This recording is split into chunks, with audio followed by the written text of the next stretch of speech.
vamos para a nossa aula de hoje.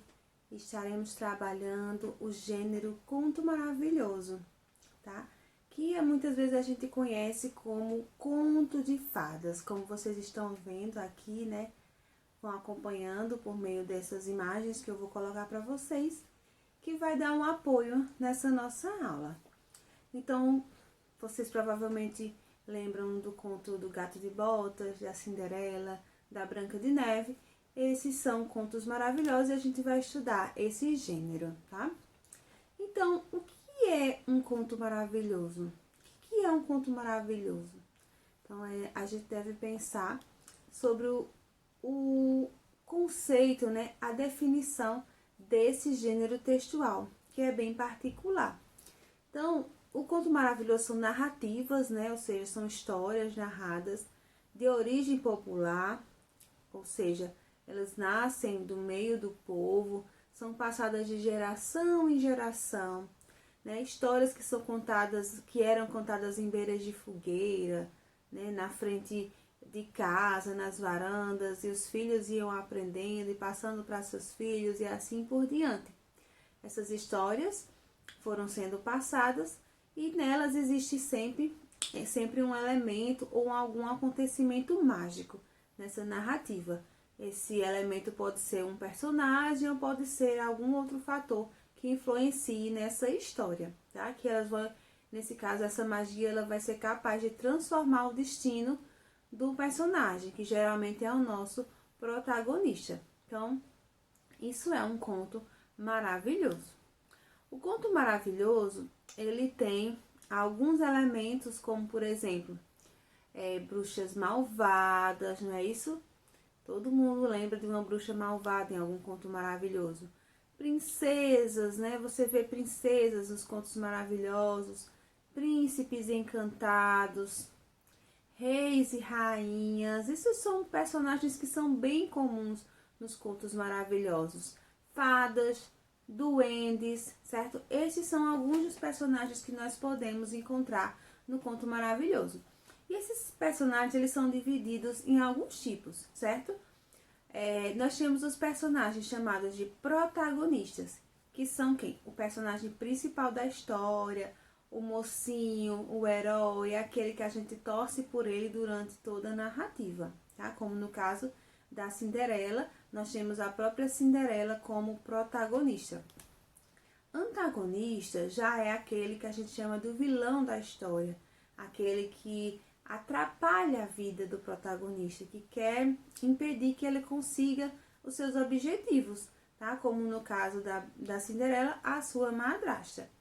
E nós temos personagens secundários, que eles são importantes para a narrativa, mas que eles não são os principais. A narrativa ela não gira em torno deles, como por exemplo a fada madrinha, que ela ajuda a Cinderela, as irmãs, né, as meias irmãs dela, que também fazem parte, mas não são tão importantes. O príncipe encantado, que apesar de ser o par romântico da Cinderela, ele também não é o principal da história. Ele aparece poucas vezes em relação à Cinderela. Então, nós temos esses três tipos de personagens nos contos maravilhosos. No conto maravilhoso, nós também temos a presença de um narrador, que é aquela pessoa que está contando a história. Esse narrador pode ser do tipo observador. Por exemplo, ele diz: Cinderela encontrou o príncipe no baile. Então, o narrador está falando da Cinderela, do príncipe, ele não é um personagem da história. Já o narrador personagem, ele está ali dentro da história, ele vai contar aquela história, mas também participa dela. Por exemplo, eu encontrei o príncipe no baile. É como se a Cinderela estivesse narrando a própria história. A respeito do tempo da narrativa nos contos maravilhosos, a gente vê tempo indeterminado. Ou seja, não há como a gente saber exatamente quando aquela história aconteceu.